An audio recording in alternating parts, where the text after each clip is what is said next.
हरिः ओम्। नाम्नां साष्टसहस्रं च ब्रूहि गार्ग्य महामते। महालक्ष्म्या महादेव्या भुक्तिमुक्त्यर्थसिद्धये। गार्ग्य उवाच सनत्कुमारमासीनं द्वादशादित्यसन्निभम्। अपृच्छन् योगिनो भक्त्या योगिनामर्थसिद्धये। सर्वलौकिककर्मभ्यो विमुक्तानां हिताय वै। भुक्तिमुक्तिप्रदं जप्यम् अनुब्रूहि दयानिधे। सनत्कुमार भगवन् सर्वज्ञोऽसि विशेषतः। आस्तिक्यसिद्धये नॄणां क्षिप्रधर्मार्थसाधनम्। खिद्यन्ति मानवाः सर्वे धनाभावेन केवलम्। सिद्ध्यन्ति धनिनोऽन्यस्य नैव धर्मार्थकामनाः। दारिद्र्यध्वंसिनी नाम केन विद्या प्रकीर्तिता। केन वा ब्रह्मविद्यापि केन मृत्युविनाशिनी। सर्वासां सारभूतैका विद्यानां केन कीर्तिता। प्रत्यक्षसिद्धिदा ब्रह्मन् तामाचक्ष्वदयानिधे।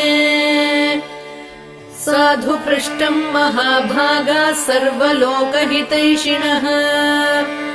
महतामेष धर्मश्च नान्येषामिति मे मतिः। ब्रह्म विष्णु महादेव महेन्द्रादिमहात्मभिः सम्प्रोक्तं कथयाम्यद्य लक्ष्मी नाम सहस्रकम्। यस्योच्चारणमात्रेण दारिद्र्योन्मुच्यते नरः। किं पुनस्तज्जपाज्जापि सर्वेष्टार्थानवाप्नुयात्। अस्य श्रीलक्ष्मी दिव्यसहस्रनामस्तोत्रमहामन्त्रस्य आनन्दकर्दमचिक्लीतेरिन्दिरासुतादयो महात्मानो महर्षयः। अनुष्टुप्छन्दः विष्णुमाया शक्तिः। महालक्ष्मी परा देवता। श्रीमहालक्ष्मी प्रसादद्वारा सर्वेष्टार्थसिद्ध्यर्थे जपे विनियोगः। ध्यानम्। पद्मनाभप्रियां देवीं पद्माक्षीं पद्मवासिनीं। पद्मवक्त्रां पद्महस्तां वन्दे पद्मार्महर्निशम्। पूर्णेन्दुवदनां दिव्यरत्नाभरणभूषिताम्। वरदाभयहस्ताढ्यां ध्यायेच्चन्द्रसहोदरीम्। इच्छारूपां भगवतः सच्चिदानन्दरूपिणीम्। सर्वज्ञां सर्वजननीं विष्णुवक्षस्थलालयाम्। दयाळुमनिशं ध्यायेत् सुखसिद्धिस्वरूपिणीम्। नित्यागतानन्तनित्यानन्दिनी जनरञ्जनी। नित्यप्रकाशिनी चैव स्वप्रकाशस्वरूपिणी। महालक्ष्मीर्महाकाली महाकन्या सरस्वती। भोगवैभवसन्धात्री भक्तानुग्रहकारिणी। ईशावास्या महामाया महादेवी महेश्वरी। हृल्लेखा परमाशक्तिर्मातृका बीजरूपिणी। नित्यानन्दा नित्यबोधानादिनी जनमोदिनी। सत्यप्रत्ययनी चैव स्वप्रकाशात्मरूपिणी। त्रिपुरा भैरवी विद्या हंसा वागीश्वरी शिवा। वाग्देवी च महारात्रिः कालरात्रिस्त्रिलोचना। भद्रकाली कराळी च महाकाली तिलोत्तमा। काली कराळवक्त्रान्ता कामाक्षी कामदा शुभा। चण्डिका चण्डरूपेशा चामुण्डा चक्रधारिणी। त्रैलोक्यजयिनी देवी त्रैलोक्यविजयोत्तमा सिद्धलक्ष्मी क्रियालक्ष्मी मोक्षलक्ष्मी प्रसादिनी उमा भगवती दुर्गा चान्द्री दाक्षायणी शिवा प्रत्यङ्गिराधरा वेला लोकमाता हरिप्रिया पार्वती परमा देवी ब्रह्म विद्या प्रदायिनी अरूपा बहुरूपा च विरूपा विश्वरूपिणी पञ्चभूतात्मिका वाणी पञ्चभूतात्मिका परा काली मा पञ्चिका वाग्मी हविप्रत्यधिदेवता देवमाता सुरेशाना देवगर्भाम्बिका धृतिः संख्या जातिः क्रिया शक्तिः प्रकृतिर्मोहिनी मही यज्ञविद्या महाविद्या गुह्यविद्या विभावरी ज्योतिष्मती महामाता सर्वमन्त्रफलप्रदा दारिद्र्यध्वंसिनी देवी हृदयग्रन्थिभेदिनी सहस्रादित्यसङ्काशा चन्द्रिका चन्द्ररूपिणी गायत्री सोमसम्भूतिः सावित्री प्रणवात्मिका शाङ्करी वैष्णवी ब्राह्मी सर्वदेव नमस्कृता सेव्य दुर्गा कुबेराक्षी करवीरनिवासिनी जया च विजया चैव जयन्ती चापराजिता कुब्जिका कालिका शास्त्री वीणा पुस्तकधारिणी सर्वज्ञशक्तिः श्रीशक्तिर्ब्रह्म विष्णु शिवात्मिका इडा पिङ्गलिका मध्या मृणाली तन्तुरूपिणी यज्ञेशानी प्रथा दीक्षा दक्षिणा सर्वमोहिनी अष्टाङ्गयोगिनी देवी निर्बीजध्यानगोचरा सर्वतीर्थस्थिता शुद्धा सर्वपर्वतवासिनी वेदशास्त्रप्रभा देवी षडङ्गादिपदक्रमा शिवा धात्री शुभानन्दा यज्ञकर्मस्वरूपिणी व्रतिनी मेनका देवी ब्रह्माणी ब्रह्मचारिणी एकाक्षरपरा तारा भवबन्धविनाशिनी विश्वम्भरा धरा धारा निराधाराधिकस्वरा राका कुहूरमावास्या पूर्णिमानुमतिद्युतिः सिनीवाली शिवावस्या वैश्वदेवी पिशङ्गिला पिप्पला च विशालाक्षी रक्षोघ्नी वृष्टिकारिणी दुष्टविद्राविणी देवी सर्वोपद्रवनाशिनी शारदा शरसन्धाना सर्वशस्त्रस्वरूपिणी युद्धमध्यस्थिता देवी सर्वभूतप्रभञ्जनी अयुद्धा युद्धरूपा च शान्ता शान्तिस्वरूपिणी गंगा सरस्वती वेणी यमुना नर्मदापगा समुद्रवसनावासा ब्रह्माण्ड श्रोणिमेखला पञ्चवक्त्रा दशभुजा शुद्धस्फटिकसन्निभा रक्ता कृष्णा सिता पीता सर्ववर्णा निरीश्वरी कालिका चक्रिका देवी सत्या तु बटुका स्थिता तरुणी वारुणी नारी ज्येष्ठा देवी सुरेश्वरी विश्वम्भरा धरा कर्त्री गणार्गणविभञ्जनी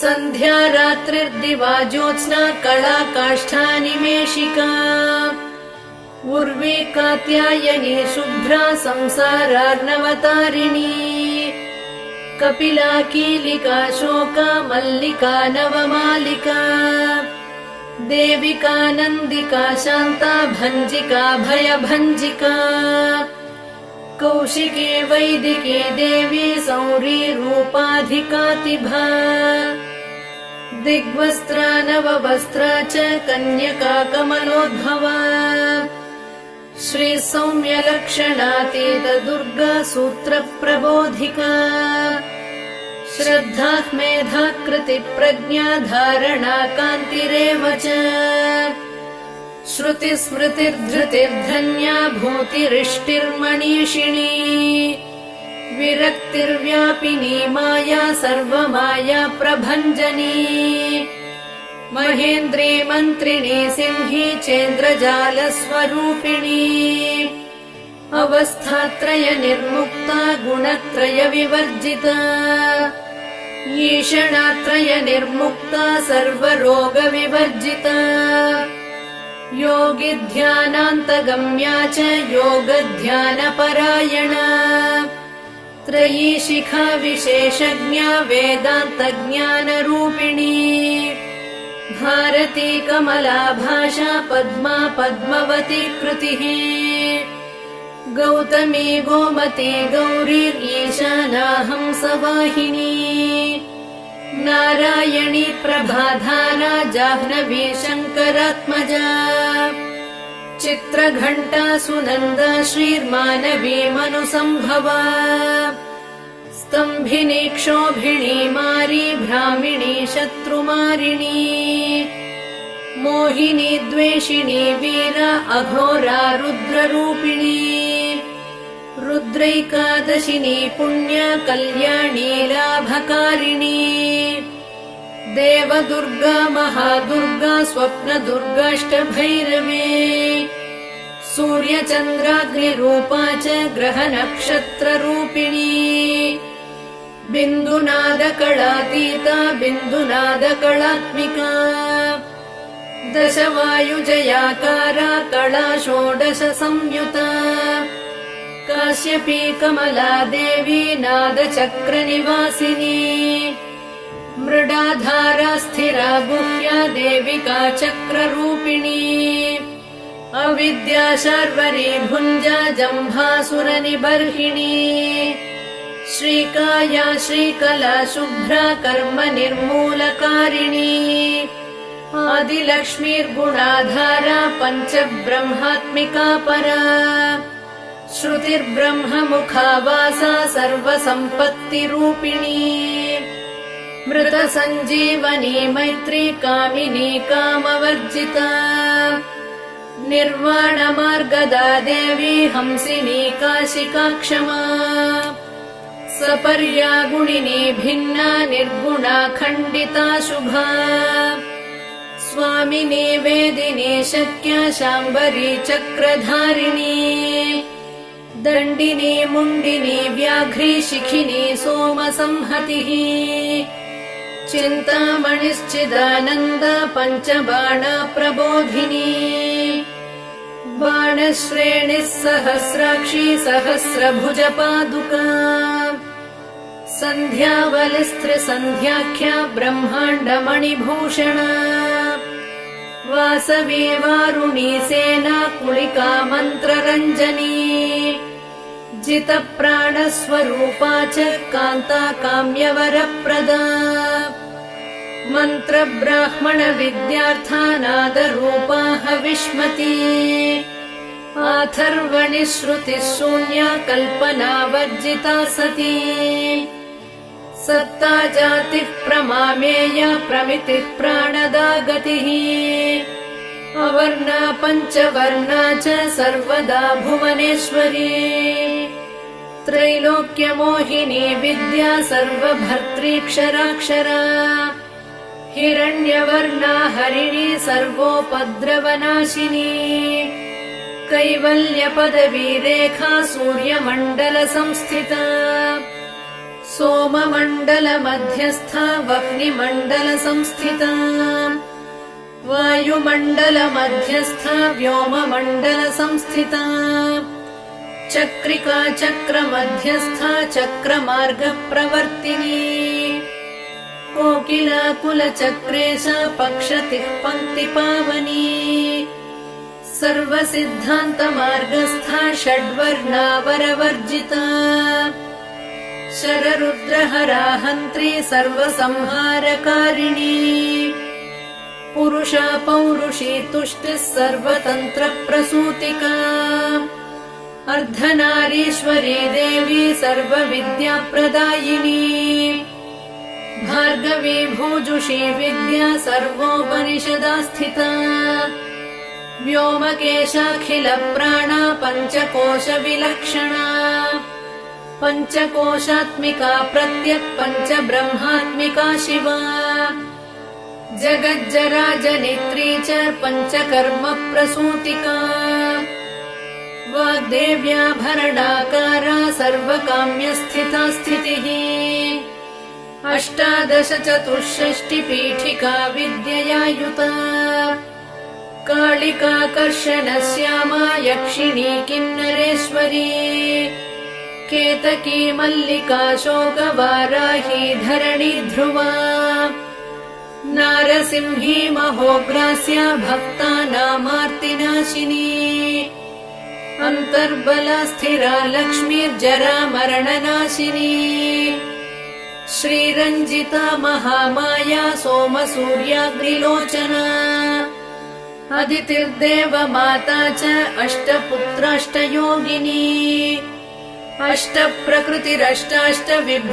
अष्टप्रकृतिरष्टाष्टविभ्राजद्विकृताकृतिः दुर्भिक्षध्वंसिनी देवी सीता सत्या च रुक्मिणी ख्यातिजा भार्गवी देवी देवयोनिस्तपस्विनी शाकम्भरी महाशोणा गरुडोपरि संस्थिता सिंहगा व्याघ्रगा देवी वायुगा च महादृगा अकारादिक्षकारान्ता सर्वविद्याधिदेवता मन्त्रव्याख्यान निपुणा ज्योतिश्शास्त्रैकलोचना इडा पिङ्गलिका मध्या सुषुम्ना ग्रन्थिभेदिनी कालचक्राश्रयोपेता कालचक्रस्वरूपिणी वैशारदी मतिश्रेष्ठा वरिष्ठा सर्वदीपिका वैनायकी वरारोहा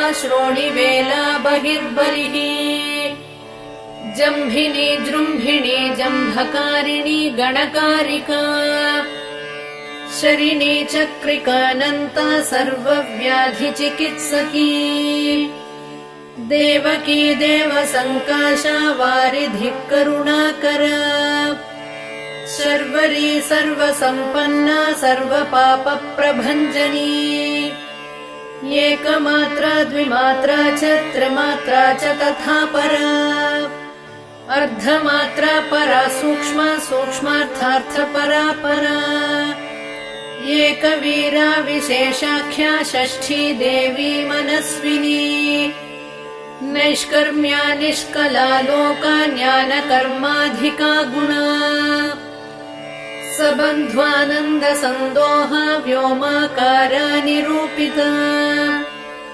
गद्यपद्यात्मिका वाणी सर्वालङ्कार संयुता साधुबन्धपदन्यासा सर्वौको घटिका बलिः षट्कर्मा कर्कशाकारा सर्वकर्म विवर्जिता आदित्यवर्णा चापर्णा कामिनी वररूपिणी ब्रह्माणी ब्रह्मसन्ताना वेदवागीश्वरी शिवा पुराणन्यायमीमांसा धर्मशास्त्रागमश्रुता सद्यो वेदवती सर्वा हंसी विद्याधिदेवता विश्वेश्वरी जगद्धात्री विश्वनिर्माणकारिणी वैदिकी वेदरूपा च कालिका कालरूपिणी नारायणी महादेवी सर्वतत्त्वप्रवर्तिनी हिरण्यवर्णरूपा च हिरण्यपदसम्भवा कैवल्यपदवी पुण्या कैवल्यज्ञानलक्षिता ब्रह्मसम्पत्तिरूपा च ब्रह्मसम्पत्तिकारिणी वारुणी वारुणाराध्या सर्वकर्मप्रवर्तिनी एकाक्षरपरा युक्ता सर्वदारिद्र्यभञ्जिनी पाशाङ्कुशान्विता दिव्या वीणा व्याख्याक्षसूत्रभृत् एकमूर्तिस्त्रये मूर्तिर्मधुकैटभभञ्जिनी साङ्ख्या साङ्ख्यवती ज्वाला ज्वलन्ती कामरूपिणी जाग्रती सर्वसम्पत्तिः सुषुप्ता स्वेष्टदायिनी कपालिनी महादंष्ट्रा भ्रुकुटी कुटिलानना सर्वावासा सुवासा च बृहत्यष्टिश्च शक्वरी छन्दो गणप्रतिष्ठा च कल्माशी करुणात्मिका चक्षुष्मती महाघोषा खड्गचर्मधरा शनिः शिल्पवैचित्र्यविद्योता सर्वतो भद्रवासिनी अचिन्त्यलक्षणाकारा सूत्रभाष्यनिबन्धना सर्ववेदार्थसम्पत्तिः सर्वशास्त्रार्थमातृका अकारादिक्षकारान्त सर्ववर्णकृतस्थला सर्वलक्ष्मीः सदानन्दा सारविद्या सदाशिवा सर्वज्ञा सर्वशक्तिश्च खेचरी रूपगोच्छ्रुता अणिमादिगुणोपेता पराकाष्ठा परागतिः हंसयुक्तविमानस्था हंसारूढा शशिप्रभा भवानी वासनाशक्तिराकृतिस्थाखिलाखिला तन्त्रहेतुर्विचित्राङ्गी व्योमगङ्गा विनोदिनी वर्षा च वार्षिकी चैव ऋग्यजुस्सामरूपिणी महानदी नदी पुण्या अगण्यागण्यगुणक्रिया समाधिगतलभ्यार्था श्रोतव्या स्वप्रिया घृणा नामाक्षरपरा देवी उपसर्गनखाञ्चिता निपातोरुद्वयी जङ्घा मातृका मन्त्ररूपिणी आसीना च शयाना च तिष्ठन्ती धावनाधिका लक्ष्यलक्षणयोगाढ्या ताद्रूप्यगणनाकृतिः सैकरूपा नैकरूपा सेन्दुरूपा तदाकृतिः समासतद्धिताकारा विभक्तिवचनात्मिका स्वाहाकारा स्वधाकारा श्रीपत्यर्धाङ्गनन्दिनी गम्भीरा गहना गुह्या योनिलिङ्गार्धधारिणी शेषवासुकि संसेव्या चपला वरवर्णिनी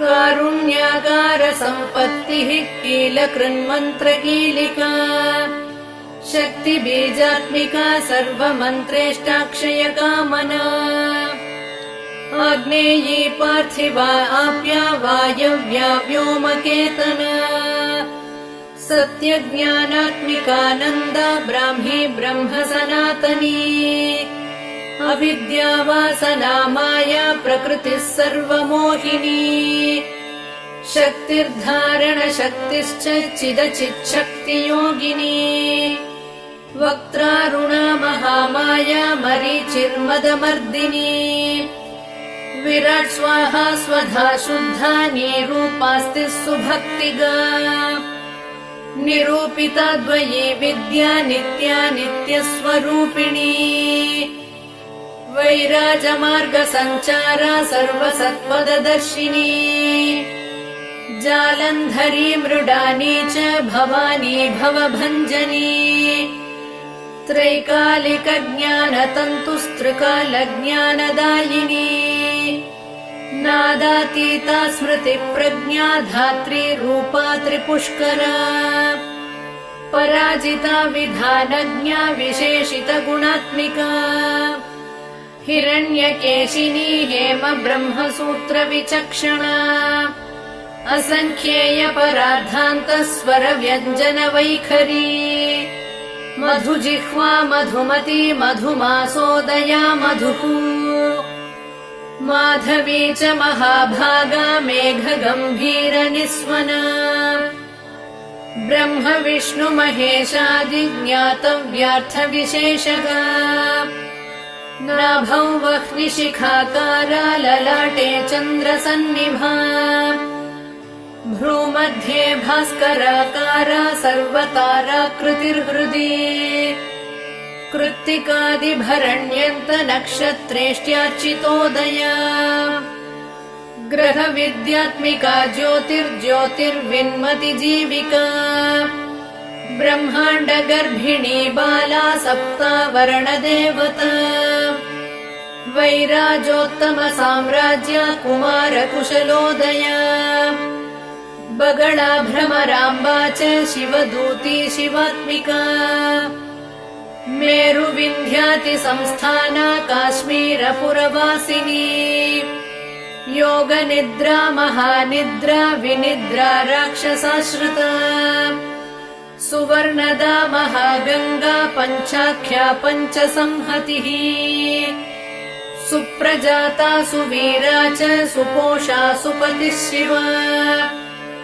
सुगृही रक्तबीजान्ता हतकन्दर्पजीविता समुद्रव्योम मध्यस्था समबिन्दुसमाश्रया सौभाग्यरसजीवातुः सारा विवेकदृक् त्रिवल्यादिसुपुष्टाङ्गा भारती भरताश्रिता नादब्रह्ममयी विद्या ज्ञानब्रह्ममयी परा ब्रह्मनाडी निरुक्तिश्च ब्रह्म कैवल्यसाधनम् कालिकेय महोदार वीर्यविक्रमरूपिणी बडवाग्निशिखा वक्त्रा महाकबलदर्पणा महाभूता महादर्पा महासारा महाक्रतुः पञ्चभूत महाग्रासा पञ्चभूताधिदेवता सर्वप्रमाणा सम्पत्तिः सर्वरोगप्रतिक्रिया ब्रह्माण्डान्तर्बहिर्व्याप्ता विष्णुवक्षो विभूषिणी शाङ्करी विधिवक्त्रस्था प्रवरावरहेतुकी हेममाला शिखामाला त्रिशिखा पञ्चमोचना सर्वागम सदाचार मर्यादा यातु भञ्जनी पुण्यश्लोक प्रबन्धाढ्या सर्वान्तर्यामि रूपिणी सामगान समाराध्या श्रोतृर्कर्णरसायना जीवलोकैकजीवातुर्भद्रोदार विलोकना तटित्कोटिलसत्कान्तिस्तरुणी हरिसुन्दरी मीननेत्रा च सेन्द्राक्षी विशालाक्षी सुमङ्गला सर्वमङ्गलसम्पन्ना साक्षान्मङ्गलदेवता देहहृद्दीपिका दीप्तिर्जिह्वा पापप्रणाशिनी अर्धचन्द्रोल्लसद्दंष्ट्रा यज्ञवाटी विलासिनी महादुर्गा महोत्साहा महादेववलोदया डाकिनीड्या शाकिनीड्या साकिनीड्या समस्तजुट निरङ्कुशा नाकिवन्द्या षडाधाराधिदेवता भुवनज्ञानिनि श्रेणी भुवनाकारवल्लरी शाश्वती शाश्वताकारा लोकानुग्रहकारिणी सारसी मानसी हंसी हंसलोकप्रदायिनी चिन्मुद्रालङ्कृतकरा कोटिसूर्यसमप्रभा सुखप्राणिशिरोरेखा नददृष्टप्रदायिनी सर्वसाङ्कर्यदोषघ्निग्रहोपद्रवनाशिनी क्षुद्रजन्तुभयघ्नी च विषरोगादिभञ्जनी सदा शान्ता सदा शुद्धा गृहच्छिद्रनिवारिणी कलिदोषप्रशमनी कोलाहलपुरस्थिता गौरी लाक्षणिकी मुख्या जगन्याकृतिवर्जिता माया विद्या मूलभूता वासवी विष्णुचेतना वादिनी वसुरूपा च वसुरत्नपरिच्छदा छान्दसी चन्द्रहृदया मन्त्रस्वच्छन्द भैरवी वनमाला वैजयन्ती पञ्चदिव्यायुधात्मिका पीताम्बरमयी चञ्चत्कौस्तुभा हरिकामिनी नित्या तथ्या रमा रामा रमणी मृत्युभञ्जनी ज्येष्ठा काष्ठा धनिष्ठान्ता शराङ्गी निर्गुणप्रिया मैत्रेया मित्रविन्दा च शेष्यशेषकलाशया वाराणसी वासलभ्या च आर्यावर्तजनस्तुता जगदुत्पत्तिसंस्थान संहारत्रयकारणम् त्वमम्ब विष्णु सर्वस्वम् नमस्तेऽस्तु महेश्वरी नमस्ते सर्वलोकानां जनन्यै पुण्यमूर्तये सिद्धलक्ष्मीर्महाकाली महालक्ष्मी नमोऽस्तु ते सद्यो जातादिपञ्चाग्निरूपा पञ्चकपञ्चकम् यन्त्रलक्ष्मीर्भवत्यादिराद्याद्येते नमो नमः सृष्ट्यादिकारणाकार वितते दोषवर्जिते जगल्लक्ष्मीर्जगन्मातर्विष्णुपत्नि नमोऽस्तु ते नवकोटिमहाशक्ति समुपास्य पदाम्बुजे कनत्सौवर्णरत्नाढ्य सर्वाभरणभूषिते अनन्तनित्यमहिषी प्रपञ्चेश्वर नायकी अत्युच्छ्रुतपदान्तस्थे परमव्योमनायकी नाकपृष्ठगताराध्ये विष्णुलोकविलासिनी वैकुण्ठराजमहिषी श्रीरङ्गनगराश्रिते रङ्गनायकि भूपुत्री कृष्णे वरदवल्लभे कोटिब्रह्मादिसंसेव्ये कोटिरुद्रादिकीर्तिते मातुलुङ्गमयम् खेटम् सौवर्णचषकम् तथा पद्मद्वयम् पूर्णकुम्भम् कीरम् च वरदाभये पाशमङ्कुशकम् शङ्खम् चक्रम् शूलम् कृपाणिकाम् धनुर्बाणौ चाक्षमालाम् चिन्मुद्रामपि बिभ्रति अष्टादशभुजे लक्ष्मी महाष्टादशपीठगे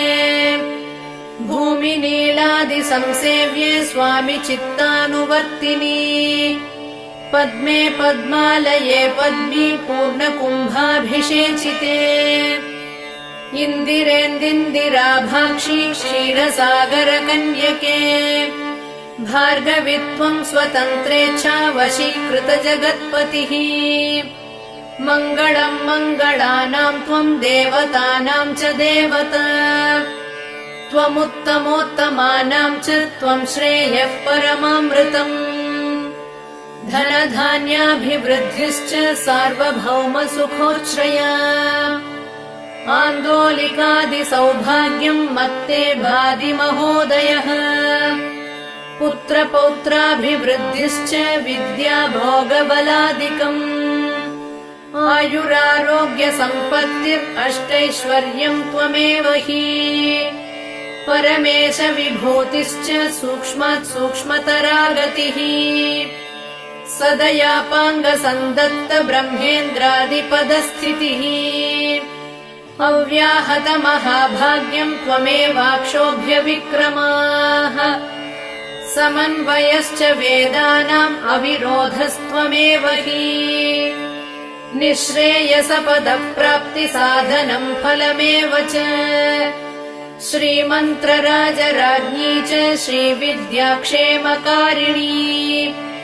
श्रीम् बीजजपसन्तुष्टा ऐं ह्रीं श्रीम् बीजपालिका प्रपत्तिमार्गसुलभा विष्णुप्रथमकिङ्करी क्लीङ्कारार्थसवित्री च सौमङ्गल्याधिदेवता श्रीषोडशाक्षरी विद्या श्रीयन्त्रपुरवासिनी सर्वमङ्गलमाङ्गल्ये शिवे सर्वार्थसाधिके शरण्ये त्र्यम्बके गौरी नारायणि नमोऽस्तु ते पुनः पुनर्नमस्तेऽस्तु साष्टाङ्गमयुतम् पुनः सनत्कुमार उवाच एवं स्तुता महालक्ष्मीर्ब्रह्मरुद्रादिभिः सुरैः न मद्भिरार्तैर्दीनैश्च निःस्वत्वैर्भोगवर्जितैः ज्येष्ठाजुष्टैश्च निःश्रीकैः संसारास्वपरायणैः विष्णुपत्नी ददौ तेषाम् दर्शनम् दृष्टितर्पणम् शरत्पूर्णेन्दुकोट्याभधवलापाङ्गवीक्षणैः सर्वान् सत्त्वसमाविष्टान् चक्रे हृष्टावरम् ददौ महालक्ष्मीरुवाच नाम्नाम् साष्टसहस्रम् मे प्रमादाद्वापि यः सकृत् कीर्तयेत् तत्कुले सत्यम् वसाम्या चन्द्रतारकम् किम् पुनर्नियमात् जप्तुर्मदेकशरणस्य च मातृवत्सानुकम्पाहम् पोषकी स्यामहर्निशम् मन्नामस्तव ताम् लोके दुर्लभम् नास्ति चिन्तितम् मत्प्रसादेन सर्वेऽपि स्वस्वेष्टार्थमवाप्स्यथ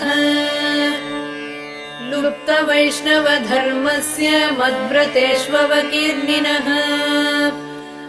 भक्तिप्रपत्तिहीनस्य वन्द्यो नाम्नाम् स्तवोऽपि मे तस्मादवश्यम् तैर्दोषैर्विहीनः पापवर्जितः जपेत् साष्टसहस्रम् मे नाम्नाम् प्रत्यहमादरात् साक्षादलक्ष्मीपुत्रोऽपि दुर्भाग्योऽप्यलसोऽपि वा अप्रयत्नापि मूढापि विकलः पतितोऽपि च अवश्यम् प्राप्नुयात् भाग्यम् मत्प्रसादेन केवलम् स्पृहेयमचिराद्देव वरदानाय जापिनः ददामि सर्वमिष्टार्थम् लक्ष्मीति स्मरताम् ध्रुवम् सनत्कुमार उवाच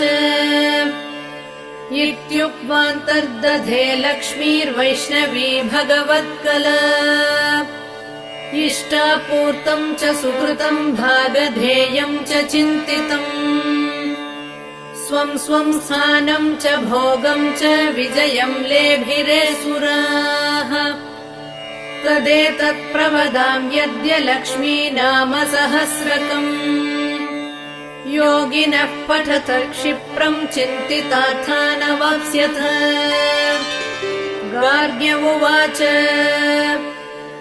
सनत्कुमारो योगीन्द्र इत्युक्त्वा सदयानिधिः अनुगृह्य ययौ क्षिप्रम् तांश्च 12 योगिनः तस्मादेतद्रहस्यम् च गोप्यम् जप्यम् प्रयत्नतः अष्टम्याम् च चतुर्दश्याम् नवम्याम् भृगुवासरे पौर्णमास्याममायाम् च पर्वकाले विशेषतः जपेद्वा नित्यकार्येषु सर्वान् कामानवाप्नुयात् इति श्रीस्कन्दपुराणे सनत्कुमारसंहितायाम् लक्ष्मीसहस्रनामस्तोत्रम् सम्पूर्णम्।